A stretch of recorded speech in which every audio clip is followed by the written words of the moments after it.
వెంకటగిరి ప్రజలకు భోగి మరియు సంక్రాంతి శుభాకాంక్షలు. ఇట్లు ఎస్ఎస్ఆర్ నాయుడు, భారతీయ జనతా పార్టీ వెంకటగిరి నియోజకవర్గం కన్వీనర్.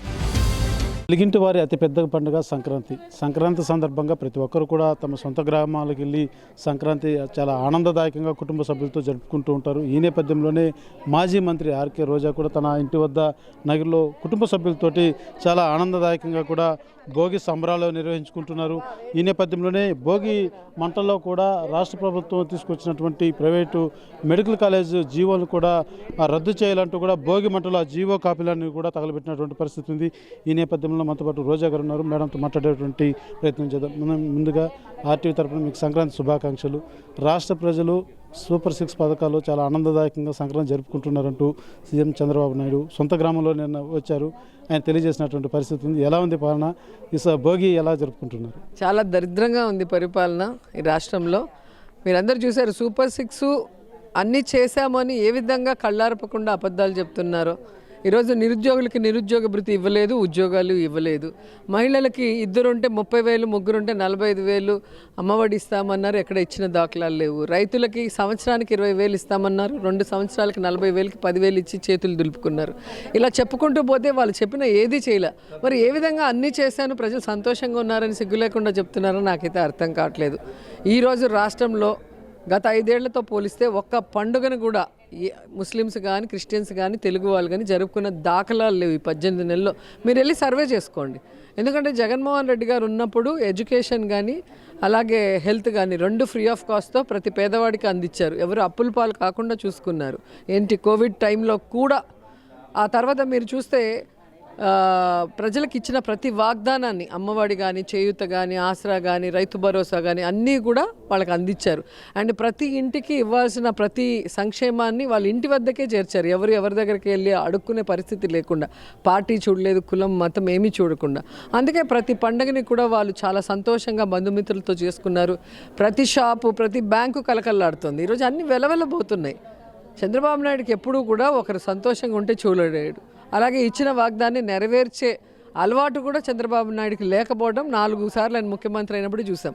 ప్రతిసారి కూడా ఆయన దొడ్డిదారిన ఎవరో ఒకరితో పొత్తు పెట్టుకొని ఏదో రకంగా అధికారంలోకి వచ్చాడు తప్ప ప్రజలు ఈయన మాకు ఇది చేశాడు ఈ 3 సార్లు ముఖ్యమంత్రి అయినప్పుడు అందుకే ఈసారి వేసామనేది ఎక్కడా లేదు.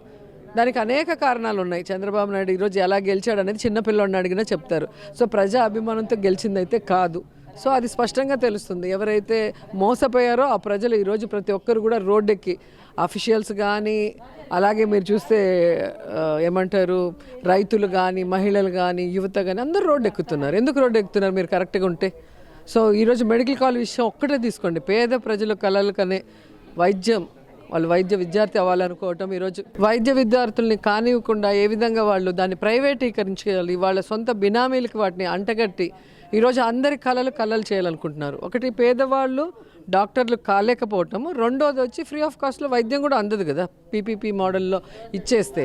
సో అది పథకం ప్రకారం. ఎందుకంటే ఇది కనుక సక్సెస్ఫుల్గా ఉంటే ఇంకా తరతరాలకి జగన్మోహన్ రెడ్డి గారి పేరు ప్రజల్లో నిలిచిపోతుందన్న ఒక జలసీతోనే ఈరోజు వాటిని ఆ విధంగా చేయటం అనేది బాధాకరం. E4 విధానంతో ప్రజలతో భాగస్వామ్యం చేసే విధంగా ఈ పథకం తీసుకుని వచ్చామనేది వాళ్ళు చెప్తున్నారు. ఎక్కడెక్కడ ప్రైవేటీకరణ చేయలేదన్నది. చంద్రబాబు నాయుడు ఇప్పటికీ ముఖ్యమంత్రి అయిన ప్రతిసారి కూడా ప్రభుత్వ ఆస్తుల్ని ఎలా ప్రైవేటీకరించి ప్రభుత్వానికి నష్టం చేస్తూ, ప్రజలకు నష్టం చేస్తూ వెళ్ళాడో అనేక విషయాలు మనకు ఉన్నాయి. ఫ్యాక్టరీల నుంచి అన్నీ కూడా ఒకటి తీసుకుంటే ఇప్పుడు లాస్ట్కి ఎలా తయారైనారంటే మెడికల్ కాలేజీలు పీపీపీ మోడల్లో ఇచ్చేయాలి, రోడ్లు ప్రైవేటీకరించాలి, మున్సిపల్ ఆస్తులు ప్రైవేటీకరించాలి. ఇవన్నీ జీవోలు వస్తూనే ఉన్నాయి కదా. మనకు తెలిసే లోపల చాలా విషయాలు చేసేస్తున్నారు. ఇప్పుడు మొన్న రాయలసీమ లిఫ్ట్ ఇరిగేషన్ విషయం కూడా రేవంత్ గారు అసెంబ్లీలో చెప్పేంత వరకు తెలియని పరిస్థితి. పనులు ఆపేసి ఈరోజు తన ఆస్తులను కాపాడుకోవాలి తెలంగాణలో అన్న ఒకే ఒక ఆలోచన తప్ప మరి ఎక్కడ పోయారు? ఈరోజు పవన్ కళ్యాణ్ కానీ, చంద్రబాబు నాయుడు కానీ, లోకేష్ ఎందుకు మాట్లాడలేదు? ఆయన అంత పబ్లిక్గా సవాల్ చేసి మీరు నిజ నిర్ధారణ కమిటీ వేసుకోండి, నేను ఒత్తిడి తెచ్చి చంద్రబాబు నాయుడు దగ్గర, కేంద్రం దగ్గర ఆపిచ్చాను రాయలసీమ లిఫ్ట్ ఇరిగేషన్ పనులు అని చెప్పినప్పుడు ఎందుకు దానికి సమాధానం చెప్పట్లేదు చంద్రబాబు నాయుడు కానీ, పవన్ కళ్యాణ్ కానీ, లోకేష్? సో దీన్ని బట్టి మీకు అర్థమవుతుంది తన ఆస్తుల కోసం, తన పదవుల కోసం, తన అధికారం కోసం ఎవరినైనా ఏ విధంగా అయినా తొక్కేయటానికి, నాశనం చేయడానికి ఆయన ఎప్పుడు వెనకాడు అనేది మనం కళ్ళారా చూస్తున్నాం.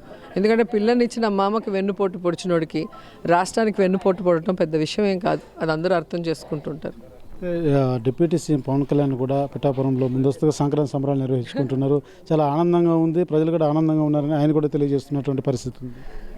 కొత్త పిచ్చోడు పొద్దురగడు అన్నట్టుగా ఈరోజు ఎన్నిసార్లు వచ్చాడు పిఠాపురానికి ఒకసారి లెక్క చేయండి. 18 నెలల్లో ఒక బాధ్యత కలిగిన ఒక ఎమ్మెల్యేగా, డిప్యూటీ సీఎంగా ఒక కూటమి ప్రభుత్వంలో పిఠాపురానికి ఎన్ని రోజులు వచ్చాం, ఎంతమంది సమస్యలు తీర్చాం, ఎంత అభివృద్ధి చేసాం, ఆ లెక్క చెప్తే చాలు.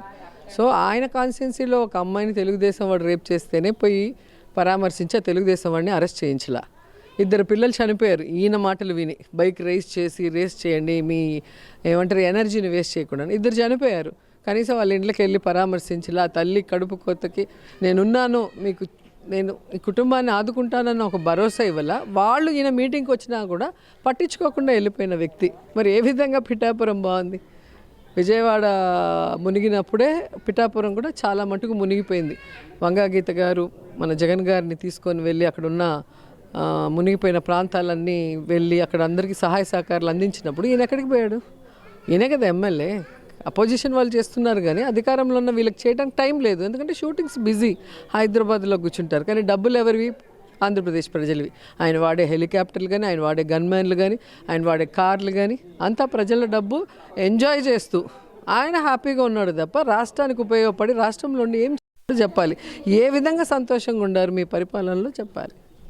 మేడం, ప్రధానంగా చివరిగా ప్రతి పండగ కూడా మీరు సాంప్రదాయబద్ధంగా కుటుంబ సభ్యులతో చాలా ఆనందదాయకంగా గడుపుకుంటూ ఉంటారు. అంటే ఈ సంక్రాంతి ప్రత్యేకించి, ఎందుకంటే ఇది చాలా పెద్ద పండుగ, తెలుగు వారికి చాలా ఆనందదాయకమైనటువంటి పండుగ, రైతు ఆనందపడేటువంటి పండుగ ఇది. అయితే మీరు ఈ సంబరాల్లో భోగి వేసుకొని ఇక్కడ కుటుంబ సభ్యులతో ఆనందదాయకంగా గడపడం ఎలా ఉంది మీకు?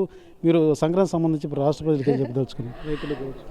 మేము ఎప్పుడూ కూడా ఆర్టిస్టుగా కూడా పండగ అంటే మా సినిమాలు రిలీజ్ అవుతాయి. సినిమా వాళ్ళకి వచ్చి ఒక పండగ అంటే ఆ రోజు సినిమాలు, అండ్ సంక్రాంతి అంటే ఆల్మోస్ట్ పెద్ద సినిమాలన్నీ వచ్చేవి. సో అదే మా సెలబ్రేషన్. హీరోయిన్గా ఉన్నప్పుడు కొన్ని సినిమాలు హిట్ అవుతాయి, కొన్ని సినిమాలు ఫ్లాప్ అవుతాయి సంక్రాంతికి. సో వాటికి బాధపడో హ్యాపీ అయిపోయేది ఉండదు.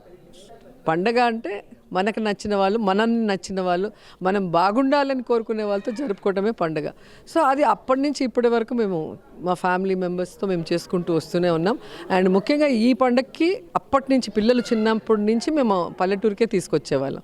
కొన్ని రోజులు సెట్టిపల్లికి వెళ్ళాం, కొన్ని రోజులు మన వలసపల్లికి వెళ్ళాం అమ్మమ్మ వాళ్ళ ఊరికి. సో అక్కడ ఇక్కడ నగిరిలో ఇక్కడ భోగి స్టార్ట్ చేసి మిగతా చోటికి వెళ్ళేవాళ్ళం. ఇప్పుడు అందరినీ టైం ఉంది, నాకు ఫుల్ టైం కాబట్టి నేను కాదు మీరే రండి, మనం 3 రోజుల పండుగ ఇక్కడే చేసుకుందామని అందరినీ పిలుచుకొని ఇక్కడే చేసుకోవడం జరుగుతుంది. సో ఈరోజు నేను ఎమ్మెల్యేగా గెలిచానా ఓడానా అనేది నాకు మైండ్లోకి రాదు. ఒక పండుగ మన మనుషులు ఉన్నారు అంటే ఆ హ్యాపీనెస్ తెలియకుండా మన బాడీలో కానీ ఫేస్లో కానీ తెలుస్తుంది. సో ఈరోజు పెద్దవాళ్ళ నుంచి చిన్న పిల్లల వరకు అందరూ డాన్స్లు వేసి రాత్రంతా ముగ్గులేసి ఈరోజు మార్నింగ్ వంటకు కావాల్సినవన్నీ రెడీ చేసుకుంటూ చాలా సరదాగా జోక్స్ వేసుకుంటూ అందరం కూడా నైట్ నుంచి అసలు నిద్ర అనేది రాలేదు. పండగ ఉత్సాహంలో అందరినీ ఒకరినొకరు చూసుకున్న దాంట్లో. అండ్ ఈ రాష్ట్ర ప్రజలకి కూడా చెప్తాను, కష్టాలు అనేది కొన్ని రోజులే. ఈరోజు ప్రజల్ని పట్టించుకొని బాధ్యతారాహితమైన ఈ కూటమి ప్రభుత్వం ఉండటం వల్ల మీరు కష్టాలు పడుతున్నారు. సో ఇలాంటి వాళ్ళ మాటల్ని నమ్మి ఓట్లు మాత్రం వెయ్యొద్దని చెప్తున్నాను. ఎందుకంటే రాజశేఖర రెడ్డి గారు లాంటి వాళ్ళు, గతంలో ఎన్టీఆర్ కానీ, మన జగన్మోహన్ రెడ్డి గారు లాంటి వాళ్ళు మాత్రమే ప్రజల్ని అభిమానిస్తారు.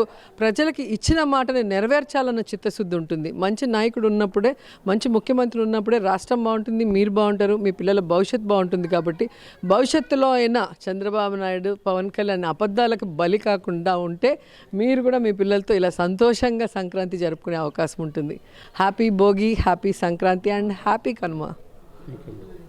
చూస్తున్నది కూటమి ప్రభుత్వం పూర్తిగా ప్రజల్ని మాయమాటలతోటి పట్టం కట్టుకున్నారే తప్ప వీళ్ళు ఎలా గెలిచారన్నది ప్రతి ఒక్కరికి కూడా తెలుసు అంటూ కూడా ఆర్కే రోజా తెలియజేస్తున్నటువంటి పరిస్థితి. అదే రకంగా సీఎం చంద్రబాబు తన సొంత ప్రయోజనాల కోసం తన ఆస్తులు కాపాడుకునేందుకు రాయలసీమ ఎత్తిపోతల పథకంలో కూడా ఆయన వెనకడుగు వేస్తూ రాయలసీమ ప్రాంత వాసులు కూడా తీరని నష్టాన్ని చేస్తున్నారంటూ కూడా ఆర్కే రోజా ఆరోపిస్తున్నటువంటి పరిస్థితి. అయితే పిఠాపురంలో ఉన్నటువంటి పవన్ కళ్యాణ్ కూడా ఏం చేస్తున్నాడో, పక్క రాష్ట్రంకి వెళ్ళి సినిమాలు తీసుకొని ఇక్కడ డబ్బులు ఇక్కడ ఆంధ్ర రాష్ట్ర డబ్బులు తింటూ ఆయన గడుపుతున్నాడు తప్ప రాష్ట్ర ప్రజల కోసం పట్టించుకున్నటువంటి దాఖలాలు ఏం లేదు.